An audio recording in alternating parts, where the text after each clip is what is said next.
자, 이제 16번 문제를 나가도록 해봅시다. 도시개발법령상 토지상환 채권에 관한 설명 틀린 것 그랬죠? 자, 이거는 어디서 나오는 것이 지금 도시개발법에서 나오는 토지상환 채권이죠.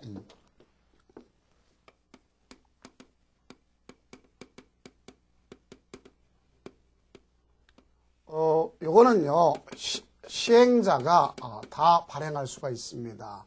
근데 시행자 중에서 우리가 쓸 때 공적 주체와 사적 주체가 있는데, 공적 주체하고 민간 주체가 있는데, 어쨌든 이들에 대해서 지급보증은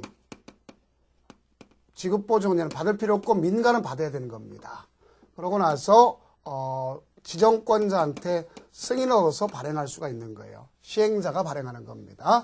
그럼 발행할 때 여기 보니까 중요한 것은 2분의 1을 초과할 수가 없도록 되어 있습니다. 그 다음에 이거는 김영식 증권입니다. 그래서 양도할 수가 있어요. 또 하나 여기 보면 이 토지상환 채권은 유가증권을 양도할 수 있는데 무엇보다도 이자율을 중요해야 되겠죠. 이자율은 발행자가 정한다는 것 꼭 명심해 두시면 되겠습니다. 자, 틀린 거 그랬죠. 1번 토지상환 채권은 타인에게 이전할 수 있다. 맞습니다. 2번 토지상환 채권은 김영식 증권. 맞습니다. 토지상환 채권의 이유는 발행 당시에 은행의 예금금리 또는 부동산 수급 상황을 고려해서 발행자가 정한다. 황자로 다 고치세요. 수급 상황에 대해서 고려한다. 그 다음 4번 도시개발구역의 토지 소유자가 시행하는 토지상환 채권을 발행할 때는 은행법에 따른 은행이나 보험업법에 따른 보험회사의 지급보증을 받아야 한다. 당연히 맞죠. 그 다음 5번이 틀렸죠. 자, 봐요. 발행 규모는 얼마를 초과할 수 없어요? 2분의 1을 초과할 수가 없도록 되어 있습니다. 그래서 정답 16번의 정답은 5번이구나 하는 것을 아시면 되겠죠. 다음 17번 앞에 했던 거죠. 도시개발법령상 도시개발구역의 지정권자가 될 수 없는 자. 자, 지정권자는 누구죠? 시도지사, 대도시장이죠. 그러면 시장군수는 될 수 없지 않습니까? 그래서 정답은 3번 되겠습니다. 자, 다음 18번 도시개발법령상 도시개발조합총회의 권한 중 대의원회가 대행할 수 있는 사항은 그랬죠. 자, 여기 18번의 경우에서 본다면 우리가 이 권한 여기 봅시다. 기관 중에서 총회는 반드시 둔다. 필수기관입니다. 그 다음 대의원회는 임의적 기관이에요. 둘 수 있다. 그래서 임의적 기관이란 말입니다. 그럼 여기 보면 최고의 의결기관, 둘 다 의결기관은 맞아요. 그러니까 대의원회가 총회의 권한을 갖다가 대행을 할 수 있습니다. 권한을 대행할 수 있는데 대행 못하는 게 있어요. 대행 못하는 게 바로 뭐냐? 할 수 있는 것이 있고 못하는 게 있는데 못하는 것은 정계는 환선해야 한다. 이렇게 얘기했죠. 자, 정관에 대한 정관 변경, 개발 계획에 대한 개발 계획의 수립 변경, 환지 계획의 작성, 환지, 그다음에 조합 임원의 선임, 그다음에 조합의 해산 이런 거 볼 수 있겠죠. 그래서 정계는 환선해야 된다 이렇게 했죠. 정관 변경 못하죠. 개발 계획 못하죠. 개발 계획 변경 못하죠. 자, 정답 4번 조합의 수지 예산을 할 수 있겠고 임원 선임 할 수가 없는 거 아닙니까? 그래서 정답은 18번의 정답은 몇 번이다? 4번이다. 알 수 있습니다. 그 다음 19번 도시 및 주거환경 정비법령상 주택 재개발 사업 조합의 시행하는 경우에 조합 구성원이 될 수 있는 자 그랬습니다. 우선 여기 보니까 뭘 했어요? 재개발이네요. 자, 그러면 19번에 보면 토지 등 소유자, 즉 조합원이 된다 그랬는데 우리가 이 조합원은 재개발의 경우에 조합원을 얘기하는 거죠. 그럼 여기는 당연히 정비구역 내 토지 소유자, 다음 건축물 소유자, 지상권자 이들이 되는 거죠. 그러면 여기는 당연히 재개발이니까 정비구역 안에 있는 사람이겠죠. 그럼 이걸 정비구역 바깥에 안 되고 정비구역 전세권자 안 되고 정비구역 안에 건축물 소유자. 당연히 되겠죠. 건축물 소유자. 자, 그래서 19번의 정답은 3번이구나. 알 수 있네요. 그 다음 20번. 도시 및 주거환경 정비법령상 소형 주택 건설에 대한 설명이 틀린 것. 1번 주택 재건축 사업을 시행하는 경우에 소형 주택에 의무적으로 건설할 지역은 수도권 정비계획법에 따라 과밀 억제 권역이다. 자, 맞습니다. 일부 개정됐더라도 그대로 주어진 건 맞는 얘기죠. 나 2번 과밀 억제 권역 외의 지역에서, 자, 그럼 이거는 과밀 억제 권역 외의 지역이다 그랬는데 이 말은 굳이 여기에서 본다면 법정 상환에서 그 비율 자체가 틀립니다. 개정됐어요. 그래서 이거는 2번이 틀렸다는 걸 알 수 있습니다. 자, 그 다음 3번 건설한 소형주택은 국토교통부 장관, 시도지사, 시장군수 또는 주택공사 등을 인수자에게 공급자. 인수자. 그럼 이 중에 누구한테 먼저 주는 거냐면 따지면 시도지사한테 먼저 주는 거예요.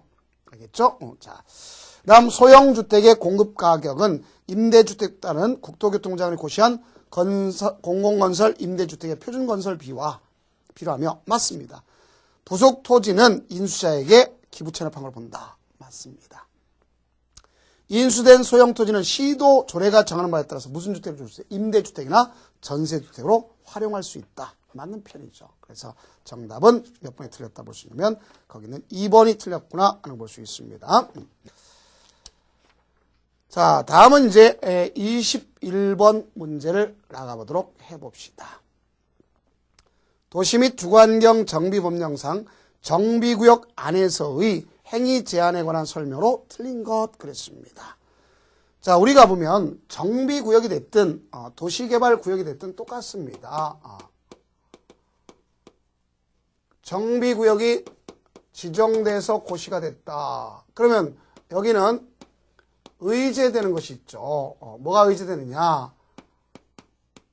지구단위 계획과 계획구역이 의제돼요. 또 여기 보면 행위 제한을 가져옵니다. 행위 제한. 그럼 만약에 하게 되면 허가를 받아야 돼. 누구한테 받냐면 시장 군수한테 허가받도록 돼 있어요. 그럼 행위 제한은 국토계획법에서 있는 개발행위 허가 제한, 즉 5가지 국토계획, 건축물의 건축, 공작물의 설치, 토지형질 변경, 토속 채취, 토지 분할, 물건의 적치뿐만 아니라 중목의 벌채, 식재까지도 제한받고 있어요. 이걸 하려면 허가받도록 돼 있다 하는 걸 볼 수 있습니다. 또 만약에 여기 보니까 소급적으로 되는 걸 볼 수 있어요. 소급적으로. 왜냐하면 우리가 정비계획이나 정비예정구역의 공고 공람이다. 그럼 그때부터 3년 플러스 1년 더 연장해서 소급 제한을 받습니다. 그럼 뭘 갖다가 갔느냐? 건축물의 건축과 토지 분할. 자, 이런 건 소급 규제를 받고 있다 하는 것을 아시면 되겠습니다. 그 다음에 여기는 기득권을 존중해 준대. 기득권 존중 똑같죠. 자, 이거는 어떻게 할 거냐? 30일 내 신고하면 되는구나. 이렇게 보시면 되겠습니다. 며칠 내 30일 내 신고. 자, 그러면 1번 이동이 용이하지 아니한 물건을 1월 이상 쌓아놓는 행위는 시장군수 허가를 받는다. 맞죠? 여기 5개 속하니까 물건 적치. 그 다음 2번 허가권자가 행위 허가를 하고자 하는 경우는 시행자가 있는 경우 미리 그 시행자의 의견 들어야 된다. 맞습니다. 그 다음 허가받을 사항을 변경할 때 변경에는 새로운 행위야. 다시 허가권자 허가받도록 하는 거 당연히 맞는 표현입니다. 다음 4번 허가를 받아야 하는 행위로서 정비구역 지정고시 당시 이미 법령에 생겼다. 그러면 기득권 존중이네요. 30일 내 신고. 그래서 4번이 틀렸네요. 다음 5번 정비구역 안에서 허가를 받은 행위는 국토의 계획 및 이용 법률에 따라 개발행위 받은 거로 본다. 당연히 맞습니다. 그래서 여기 허가 대상 경우는 여기 받았으면 국토계획법에서 받은 거로 본다. 맞죠? 정답 4번 되겠습니다. 다음 22번 도시 및 주거환경 정비법령상 조합 2번에 관한 설명을 틀린 것. 그렇습니다. 조합 2번. 토지 등 소유자 수가 100명 미만인 조합에는 감사를 두어야 한다. 그랬죠. 자, 당연히 우리가 봤을 때 그 정비 사업에서 조합의 임원에 관한 사항은 당연히 두어야 되는 것 명확한 표현임을 알 수 있습니다. 그 다음 조합 임원이 결격 사유에 해당되어 퇴임되었다로 조합 임원이죠. 그러면 퇴임 전에 행한 관여한 행위는 효력이 그대로 있는 거예요. 잃지 않는 거다. 맞습니다. 왜? 조합 설립 행위는 합동행위입니다. 합동행위. 그래서 어느 하나가 결격 사유가 있더라도 전체 효력을 미치지 않는다라는 걸 볼 수 있습니다. 맞죠? 그 다음 3번 조합장의 자기를 위한 조합과의 소송에 관해서는 누가 대표죠? 감사가. 조합장이나 이사가 조합과의 계약, 자기 계약을 체결한다, 소송을 한다는 감사 대표한다는 거 맞습니다. 그 다음 4번 조합 임원은 같은 목적의 정비사업을 하는 다른 조합의 임원을 겸할 수 없다. 맞습니다. 그래서 겸직 금지. 그 다음 조합장을 포함한 조합 임원은 조합의 대의원이 될 수 없다. 아니죠. 자, 여기는 우리가 조합장을 제외하고 임원은 조합장을 제외하고 임원은 대의원이 될 수 없다 그래야 되겠죠. 왜? 조합장은 대의원의 의자예요. 의장 아닙니까? 대의원의 의장. 알겠죠? 자, 그러니까 5번이 역시 틀렸음을 알 수 있다. 이렇게 볼 수 있겠죠. 그래서 조합장이 아닌 임원은 조합의 대의원이 될 수 없다. 그래야 되겠죠. 정확한 표현입니다. 자, 그 다음 23번 도시 및 주거환경 정비법령상 서울특별시와 광역시를 제외한 인구 50만 이상의 대도시장. 자, 대도시장 봅시다. 그러면 원래 이 정비 계획에 관해서 본다면, 자, 이거는 이거네요. 23번.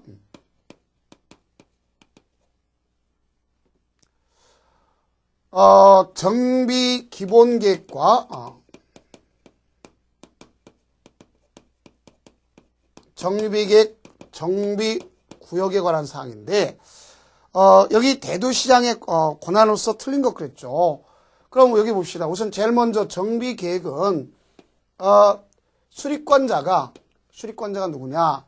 가서 특별시장, 광역시장, 시장인데, 시장 중에서 대도시 시장은 반드시 수립해야 되는 거예요. must. 그 다음 일반 시장은 도지사가 필요하다고 인정할 경우만 할 수 있는 거예요. 그래서 이건 can. 필요하다고 인정할 경우 할 수 있다. 그 다음 그럼 여기는 두 가지가 있네요. 요 대도시 시장은 가서 승인을 받을 필요가 없지만 얘는 도지사한테 승인 받아야 되겠죠. 자, 그래서 수립은 몇 년마다 10년 단위로 수립하고 5년마다 타당성을 검토한다. 이렇게 볼 수 있겠죠. 그럼 1번 보면 대도시가 아닌 경우 도지사가 도시 주거환경 정비 기본계획 수립 필요하다고 인정하는 경우에는 기본계획 수립하지 아니할 수 있다. 맞죠? 자, 이거는 can 아니할 수 있다. 나 2번 대도시가 아닌 시의시장은 기본계획을 수립 변경할 땐 도지사의 승인을 얻어야 된다. 맞죠? 여기 승인 얻도록. 그다음 3번 대도시장이 기본계획을 수립한 때는 지방도시 심의를 거치기 전에 심의 전에 관계행정기관장과 협의. 자, 협의담에 심의를 거친다 하는 것. 자, 어디나 마찬가지겠죠. 그렇죠? 협의담 심의 맞습니다. 그다음 이걸 수립할 때 이제 여기 봐요. 수립을 하기 전에는 이 사람은 어떻게 할 거냐? 수립 전에 정비기본계획은 어떻게 할 거냐? 수립 전에 이렇게 하는 거죠. 가서 공람, 의회 의견, 그다음 심의를 거쳐서 수립을 하고 수립했다면 협의 심의를 거치고 이를 갖다가 승인받는 거는 시장이 도지사한테 받는 거 대도시장 받을 필요 없고 그러면 고시하고 보고하도록 이렇게 되어 있는 거는 보고는 국토장관에 보고하는 거예요. 그러니까 협의 심의 맞는 편이다 하는 것을 알 수 있습니다. 그다음 대도시장은 직접 정비구역을 지정할 수 있는 권한을 갖고 있다. 맞죠? 자, 봐요. 정비계획은 누가 수립하는 거죠? 이건요. 시장, 군수, 구청장이 수립하는 거예요. 그래서 이들이 수립하면서 정비구역 지정을 요청하는 겁니다. 그럼 정비구역 지정권자는 시도지사, 대도시 시장이잖아요. 그럼 대도시 시장은 요청할 필요 없고 자기가 직접 하면 될 거 아닙니까? 그래서 맞는 얘기겠죠. 그 다음 5번 대도시 시장이 정비계획을 수립한 때는 도지사에 승인한다. 승인할 필요가 없죠. 자기가 직접 하는 거니까. 그래서 정답은 5번이 된다 하는 것을 아실 수 있네요. 5번. 자, 그 다음 24번 보도록 해봅시다. 24번. 자, 도시 및 주거환경 정비법령상 정비사업을 조합이 시행하는 경우에 관한 설명으로 틀린 것은 그랬습니다. 자, 누가? 조합. 1번 정비구역이 아닌 구역에서 주택 재건축 사업의 경우 사업시행 인가는 시장군수가 한다. 사업시행 인가 누가 하죠? 시장군수. 당연히 맞는 얘기죠. 그 다음 사업시행자는 사업시행 인가 신청 전에 미리 총회의 개최하여 조합원의 과반수 동의를 얻는다. 맞는 얘기입니다. 그 다음 3번 주택 재개발 사업 시행 인가를 하는 경우 일반인이 공람하게 하고 토지 등 소유자에게 공고 내용을 뭐한다? 통지하도록 되어 있습니다. 맞습니다. 그 다음 4번 사업 시행자가 주택 재개발 사업 시행으로 철거된 주택의 소유자 등을 위하여 국가의 시설을 임시 수용시설로 사용하는 경우 사용료는 자 국가 등의 거는요 무상으로 사용하도록 되어 있어요. 국가나 지방자치단체. 그래서 정답 4번이 틀렸구나 하는 것을 아실 수 있네요. 그 다음 5번 정비사업 시행으로 그 설정 목적을 달성할 수 없는 전세권자는 계약을 해지하고 사업 시행자에게 전세금 반환 청구를 행사할 수 있다. 누구한테? 사업 시행자에게. 소위 우리가 금전 반환 청구권이 되죠. 그건 언제부터 할 수 있느냐? 관리처분계획 인가 고시가 될 때 그때부터 할 수 있는 거예요. 그래서 맞는 표현이고 그래서 틀린 것은 4번이 틀렸구나 하는 것을 아시면 되겠습니다. 다음 25번 주택법령상 주택거래 신고에 관한 설명 틀린 것. 자, 주택거래 신고는 물가 상승률과 주택가격 상승률을 비교해 봤을 때 어느 게 높은 걸 얘기하는 거죠. 주택가격 상승이 높을 때 국토교통부 장관이 주택정책 심의를 거쳐서 지정해서 시장군수구청에 통지해주면 된다 그랬죠. 그럼 시장군수구청장은 그거 가지고 일반한테 15일 열람시키고 등기소장한테 알려준다. 걸 배웠었죠. 자, 그러면 첫째, 지정하는 날이 속한 달 직전을 소급해서 3개월간 아파트의 매매가격 상승률이 얼마? 3%. 오케이. 당연히 맞는 거죠. 그 다음 직전월로부터 소급하여 1년간 아파트의 매매가격 상승률이 전국 아파트 매매가 상승률의 몇 배? 자, 1년간이랬어요. 1년간 2배 해야 되겠죠. 그래서 요놈 역시 틀렸네요. 2배. 자, 그래서 이 요건에 관한 사항은 이렇게 볼 수 있어요. 구역을 지정하겠다. 그러면 구역은 지정 요건이 있잖아요. 그죠? 요건이 5개가 있는데, 자, 직전 월 소급해가지고, 자, 우리가 월 1개월에 1.5% 상승. 네, 직전월 소급 3개월에서 우리가 3%. 직전월 1년에 자, 이것은 2배 이상. 이건 다 아파트의 매매 가격이 상승하는 걸 얘기하는 거예요. 그다음 직전월 소급 3개월 내에 20% 이상. 이거는 아파트의 거래량이 상승하는 걸 얘기하는 거예요. 그다음 시장 군수구청장이 요청하면 한다. 그랬잖아요. 그래서 1년에 2배지 3배가 아니구나. 그래서 틀렸습니다. 다음 3번 시장 군수 또는 구청장은 국토교통부 장관으로부터 통보받은 주택거래 신고지역 지정 내용을 지체 없이 관할 등기소장에 통보한다. 맞죠? 관할 등기소장뿐만 아니라 일반한테 열람시키는 거죠. 그 다음 4번 주택거래 신고지역에서 주택거래가액이 6억 원 초과 6억 원 이하면은 자금조달계획 입주여부 계획 할 필요가 없다 그랬죠. 그럼 초과하면 다 해야 된다 소리겠죠. 맞습니다. 자, 다음 5번 주택거래 신고지역을 지정되기 전에 체결한 아파트의 거래 계약 중 부동산 등기 특별조치법에 따라 검인을 받지 아니한 주택거래 계약은 주택거래 신고 대상이다. 당연히 이건 어디 걸 따르도록 돼 있어요. 소위 그 법전에 따르도록 돼 있죠. 그래서 그건 될 수가 있습니다. 법 개정됐더라도. 자, 맞는 표현이죠. 그래서 정답은 몇 번이 틀렸다 볼 수 있냐면 가서 2번이 틀렸구나 하는 것을 아실 수 있습니다. 다음 26번 보시면 주택법령상 주택의 규모 및 규모별 건설 비율에 관한 설명 중 기역과 니은에 들어갈 숫자로 옳은 것.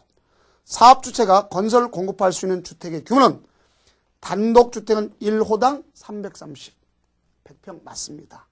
이하로 공동주택은 1호당 297. 왜? 10평의 차이가 나요. 공용 부분 때문에. 그래서 330 마이너스 10평 33 빼니까 297 그래야 되겠죠. 자, 297. 당연히 맞는 거고. 다음 국토교통부 장관은 주택 수급을 적정을 기하기 위하여 필요한 경우, 필요하다고 인정할 때에는 주택법에 의하여 주택조합이나 고용자가 건설한 주택의 75% 범위 내에서 국민주택 규모를 건설할 수 있게끔 하는 거. 때로는 100%도 있지만 75%. 그러면 정답은 3번이 되겠구나 하는 걸 알 수 있습니다. 자, 그 다음에 이제 27번 보도록 해봅시다. 27번. 주택법령상 주택조합에 관한 설명으로 틀린 것은 그랬습니다. 1번. 국민주택을 공급받기 위하여. 자, 공급받기 위해서요. 그러면 직장주택조합을 설립하는 자는 시장군 구청장에게 신고. 맞습니다. 원래는 시장군 구청장에 인가받아야 되지만 국민주택을 공급받는 자는 시장구청장한테 신고하도록 하는 거 맞습니다. 나 2번 리모델링 주택조합의 조합원 수. 리모델링은 조합원 수가 명문화되어 있지 않습니다. 그래서 그건 틀렸고요. 다음 3번 주거 전용 면적 70제곱미터의 주택을 일체를 소유하고 있는 세대 주인자는 국민주택을 공급받기 위하여 직장주택조합원이 될 수 없다. 자, 이것도 법 개정을 통해서 이제 될 수 있도록 돼 있어요. 개정 전에는 60제곱미터를 기점으로 했지만 이제 85제곱미터를 기준점으로 했습니다. 그래서 이거는 최근에 개정됐기 때문에 자, 이제 틀린 정답은 2개가 되는 걸 알 수 있어요. 고쳐주세요. 그래서 2번과 3번 이렇게 보실 수 있습니다. 그래서 이것도 나중에 이건 우리가 책이 나오기 전에 됐기 때문에 개정됐다. 최근에 개정됐어요. 그러니까 이런 걸 여러분 인식해 두시기 바랍니다. 자, 그래서 정답은 2개구나 하는 걸 아셔야 돼요. 그래서 2번과 몇 번이다? 3번이다 하는 것. 다음 지역주택조합의 경우 설립 인가 받은 날부터 2년 이내에 사업계획 승인을 신청한다. 맞습니다. 리모델링은 2년 내에 허가받도록 되어 있는 거 같은 뜻이고.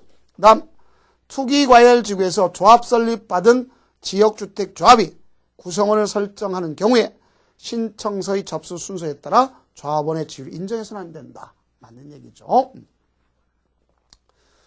다음 28번 주택법령상 국민주택 채권에 관한 설명이 틀린 거. 자, 이제 우리가 이론 시간에 이걸 등한시했던 것은 법이 개정될 수 있기 때문에 그렇습니다만 한번 풀어보도록 해봅시다. 1번 국민주택 채권은 발행기간을 1년 단위로 하고 발행일은 매출한 달 말로 한다. 맞는 표현입니다. 다음 주거전용 85제곱미터인 분양가 상한제 전용주택을 공급받고자 하는 자는 국민주택 채권인데 2종을 매입하여야 한다. 그랬네요. 자, 이거는 분명히 틀렸죠. 왜냐하면 우리가 했을 때 85제곱미터를 갖다 뭐 하는 걸 볼 수 있어요? 초과하는 85제곱미터를 초과하는 걸 갖다 했을 때만 여기에 해당 사항이 된다. 이렇게 가져야 되겠죠. 그래서 역시 틀렸음을 알 수 있습니다. 자, 그래서 하야하는 것보다 할 수 있는 것입니다. 그 다음 3번 제1종의 국민주택 채권의 원리금은 발행일부터 5년 되는 날 상환된다. 맞습니다. 1종은 5년 되는 날, 2종은 20년을 초과할 수 없어요. 그래서 기획재정부 장관이 가서 국토교통부 장관과 협의를 해서 정하는 겁니다. 자, 그렇게 보면 되겠고. 다음 4번 국민주택 채권은 한국예탁결제원에 등록하여 발행하며 채권자는 그 증권의 교부를 청구할 수 없다. 맞습니다. 다음 제1종 국민주택 채권의 이자는 정해진 이자율에 따라서 그 발행일부터 상환일 전까지 1년 단위에 뭐로다? 복리로 계산한다. 역시 맞는 표현임을 여러분들이 인식해 두시기 바랍니다. 그래서 정답 자체는 거기 2번은 주거지름 85제곱미터를 초과하는 것이다. 이렇게 보시면 되겠어요. 다음 29번 주택법령상 기역과 니은에 들어갈 내용으로 옳은 것은 그렇습니다. 자, 옳은 것. 주택건설 사업주체. 자, 주택건설 사업주체한테 저당권 설정 제한 의무를 해놓은 거네요. 자, 주택건설 사업에 의하여 건설된 주택 및 대지에 대해서는 자, 여기 보니까 누구에 관한 사항인 걸 잘 아셔야 되겠네요. 입주 예정자가 그 주택 대지에 대해서 자, 동안 입주 예정자의 동의 없이 저당권 및 대지, 전세권, 지상권 설정 등의 부동산 임차권을 설정하는 행위를 하여서는 아니 된다. 그래 놨죠. 자, 이거는 우리가 원칙적으로는 여기는 주택조합이냐 아니냐 또 달라지겠지만 이건 이제 이렇게 되는 겁니다. 자, 27번, 28번, 29번. 자, 29번은 원래 여기 사업 주체가 저당권 설정 등이 제한되는 거예요. 제한하는 겁니다. 그럼 만약에 위반했으면 2년 2천만에 떠져요. 이걸 갖다가 위반했으면 2년 이하의 징역 2천만 원 이하의 벌금에 처합니다. 자, 사업 주체는 입주자 모집 공고, 입주자 모집 공고 승인 신청일 때 자, 이 대지에 대해서 자, 이거 깨끗하다. 너희들 동의 없이 너희들 동의 없이 저당권을 설정하지 않겠다 하는 걸 하는 거예요. 그다음 걷다가 건물이 올라가면 소유권 보존 등기 때 부기 등기하는 거예요. 각각 얘는 대지의 경우는 입주자 모집 공고 승인 신청 때 하는 거, 건축물은 소유권 보존 등기 때 하는 겁니다. 그러면서 여기 입주 가능한 날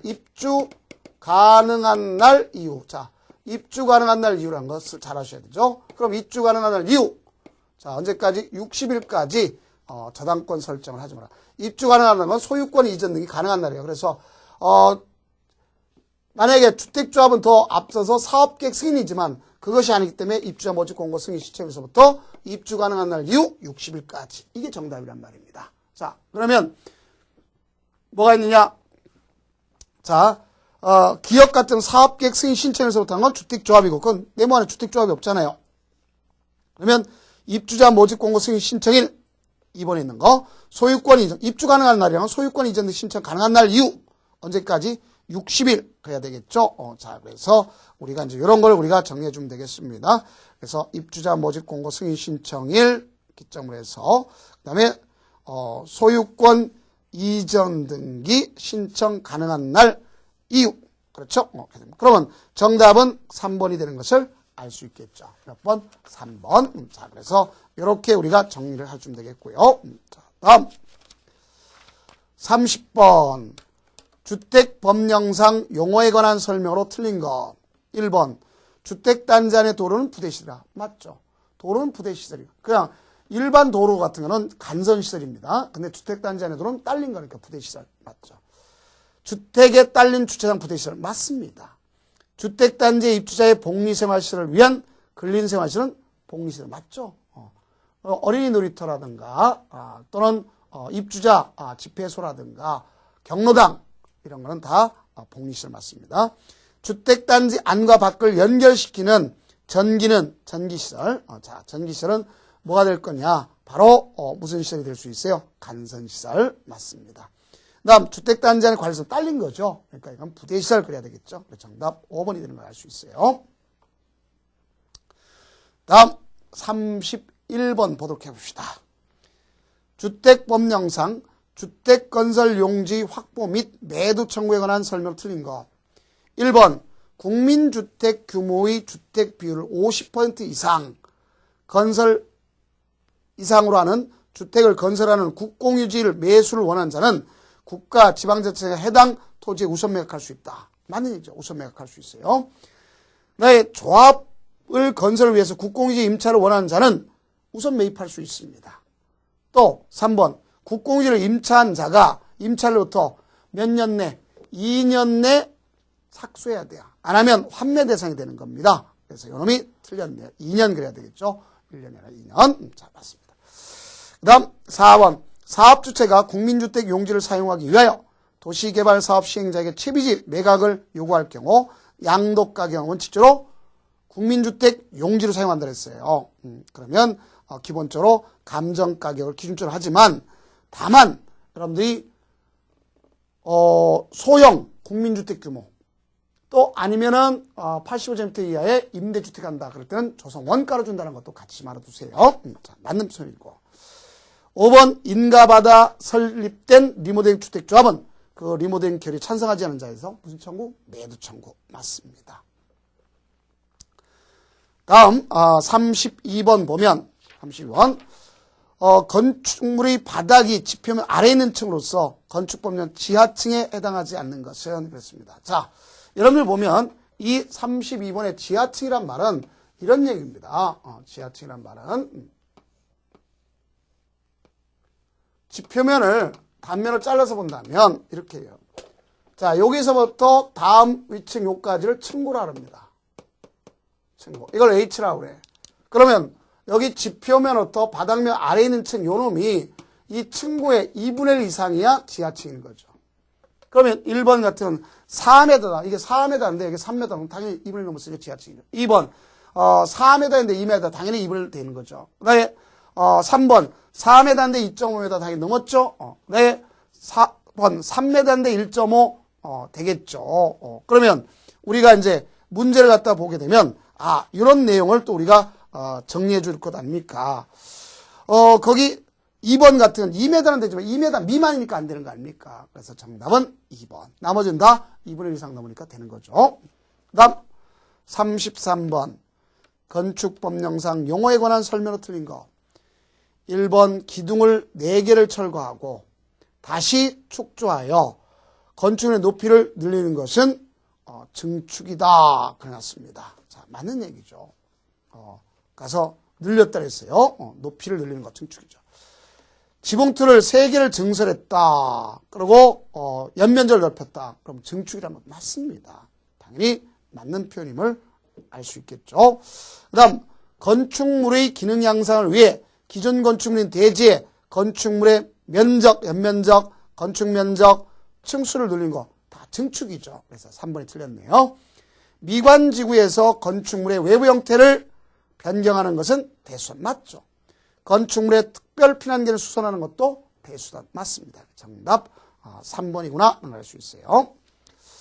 다음 34번 건축법령상 특별시에서 특별시 건축물의 용도를 변경하고자 하는 경우에 관한 설명으로 틀린 것은 그렇네요. 틀린 것. 자, 자원순환 관련 시설을 묘지 관련 시설로 용도 변경한다. 그러면 가서 시장, 군수, 구청장에게 기재된 자, 이게 특별시니까 이제 그럼 뭐가 되겠어요? 구청장한테 하는 것을 기준점으로 해줘야 되겠죠. 그래서 문제 자체도 약간 문제가 있습니다. 그러면 예를 들어서 그냥 그런 말을 갖다 쓰지 아니하고 우리가 한번 해봅시다. 특별시에서 그런 말을 빼버리고 건축물의 용도를 변경하고자 하는 경우 이렇게 하면 좀 오를 필 수 있습니다.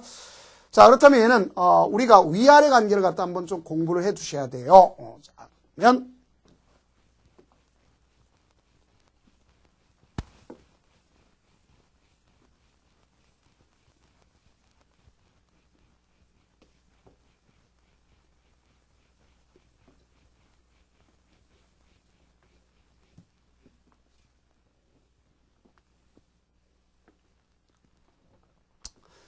자, 이제 한번 보도록 해봅시다. 34번인데 이게 용도 변경입니다. 우리가 자산 전문 영육 근거기 자동차 관련 시설, 산업시설은 자, 이랬죠.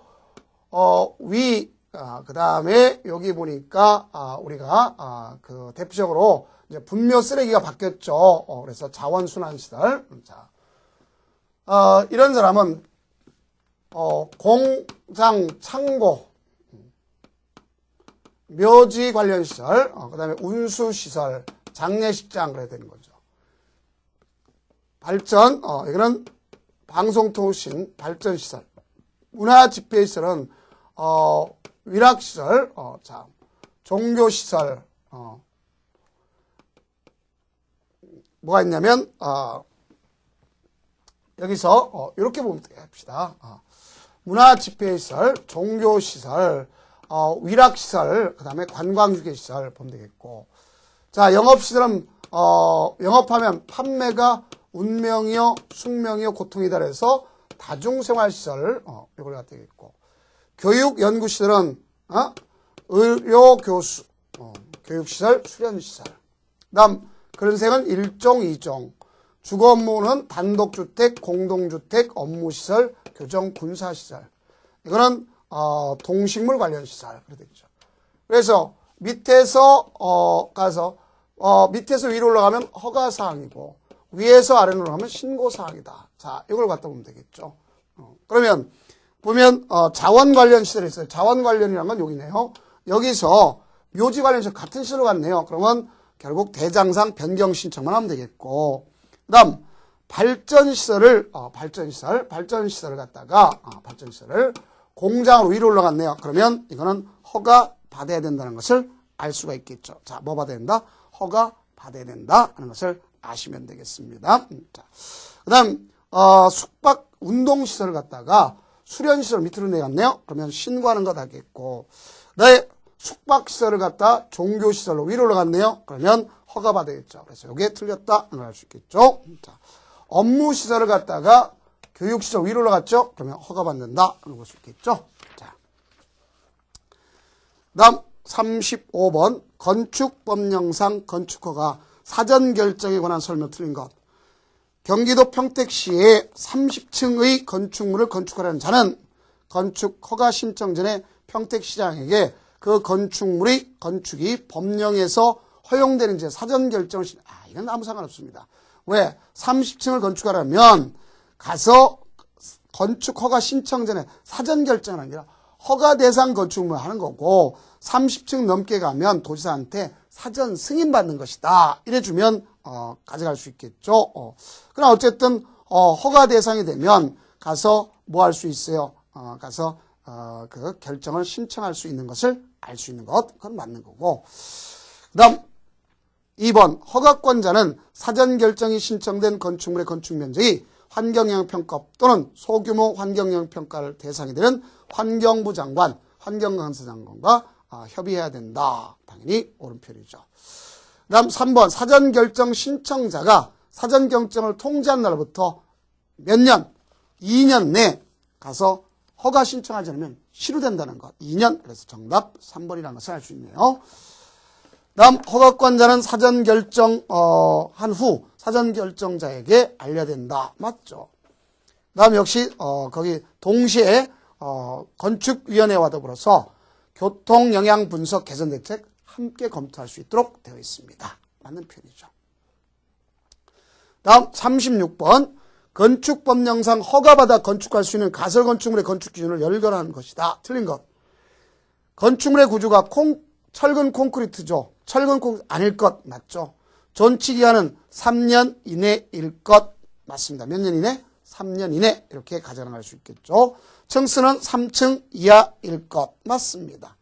그다음에 4번 공동주택 판매시설 등으로서 분양을 목적으로 하는 것이 아니어야 되겠죠. 그래서 정답은 바로 4번이 틀렸구나 하는 것을 아실 수 있습니다.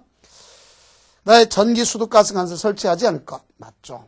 다음 37번 건축법령상 건축물의 사용 승인에 관한 설명으로 틀린 것. 1번 건축주가 건축공사 완료 후 건축물을 사용을 하면 허가권자에게 사용 승인을 신청해야 한다. 당연히 옳은 표현이라는 것을 알 수 있겠죠. 그렇죠? 옳은 표현. 그 다음 건축주가 사용 승인을 받은 경우에 대기환경보존법에 따른 대기오염물질 배출 시설의 가동 개시신고 한 거로 본다. 맞습니다. 3번 허가권자가 법령에 정한 기간 내에 사용 승인서를 교부하지 않은 경우 건축주는 그 건축물을 임시 사용할 수 있습니다. 오케이. 맞는 표현입니다. 임시 사용할 수 있다. 맞는 거죠. 그 다음 건축물의 사용 승인 신청을 위해서 공사감리자가 작성한 감리 완료 보고서와 공사 완료 도서를 첨부한다. 누가? 건축주가 사용 승인권자한테 가서 할 수 있는 건 맞습니다. 5번 사용 승인서 교부 전에 공사가 완료된 부분에 건폐율 용적 등 법적 기준이 적합한 경우 허권자는 직권 후 임시 사용 승인할 수 있으면 그 기간은 2년이라 한다. 자, 틀렸습니다. 임시 사용 기간은 1년이 아니라 2년이고 더 연장할 수 있어요. 대형 건축물 같은 경우는 오히려 연장을 해줄 수 있어요. 그래서 여러분들 이제 그 롯데 쇼핑몰 같은 거 엄청 큰 걸 볼 수 있겠죠. 자, 그런 것이 여기에 해당할 수 있다. 그걸 볼 수 있겠죠. 그래서 2년 그래줘야 됩니다. 자, 그다음 38번. 그래서 37번 정답 5번이고 38번은 이제 그 내구에 관한 사항이니까 그냥 넘어갑시다. 그다음 39번. 농지법령상 농업에 종사하는 개인으로서 농업인이 해당하지 않는 것. 연중 100일 이상 축산업에 종사하는 자. 자, 그러면 우리가 연중 뭘 갖다 놓았어요? 100일 하면 틀렸죠. 축산업 같은 경우를 본다면 이 사람이 하는 것은 120일 이상 해야 되는 거죠. 그래서 1번 틀렸네요. 그 다음 1000제곱미터 이상 그러면 단연성 식물이 됩니다. 1200 되겠죠. 또 연중 90일이니까 100일 되겠죠. 대가축 2두, 소 같은 거 2마리 이상 됐죠. 말. 가금, 천수니까 당연히 1200 되겠죠. 네, 농업경을 통해서 연간 판매액이 110만 원 이상 농업인이 될 수 있다 하는 것을 볼 수 있겠죠. 자, 다음 이제 마지막 40번. 농업경에 이용하지 아니한 농지에 관해서 농지법에 규정되어 있지 않은 것. 자, 이용하고 있지 않으면 일단은 뭐라 볼 수 있어요? 가서 처분 의무가 발생했다는 통지해 주죠. 시장군수구청장이. 그럼 1년에 처분하도록 되어 있습니다. 안 하면 6개월간 처분 명령을 내려요. 또 처분명 3년 내 직권 유예시킬 수 있습니다. 알겠죠? 직권 유예. 그 다음, 당연히 되는 거고. 그 다음에, 가서 이용하고 있지 않은 경우 처분 명령이 날라오면 나는 매수 청구를 요구할 수 있어요. 매수 청구. 대집행은 안 됩니다. 안 하면 토지가액의 20%의 이행강제 매년 1회 부과할 수 있어요. 그래서 정답 4번 되겠습니다. 4번 대집행은 이제 어떤 경우에 한다 볼 수 있냐면 농지를 갖다 불법 전용했어요. 또 농지를 갖다가 일시 사용 허가 받았어요. 그러면 복구비를 예치하도록 했는데 안 했더라. 그럼 그거 가지고 대집행할 수 있는 거예요. 그렇다고 이용하고는 상관이 없다 하는 것을 아시면 되겠습니다. 그럼 이제 다음 강좌는 제2회 나가도록 하겠습니다. 고생 많으셨습니다.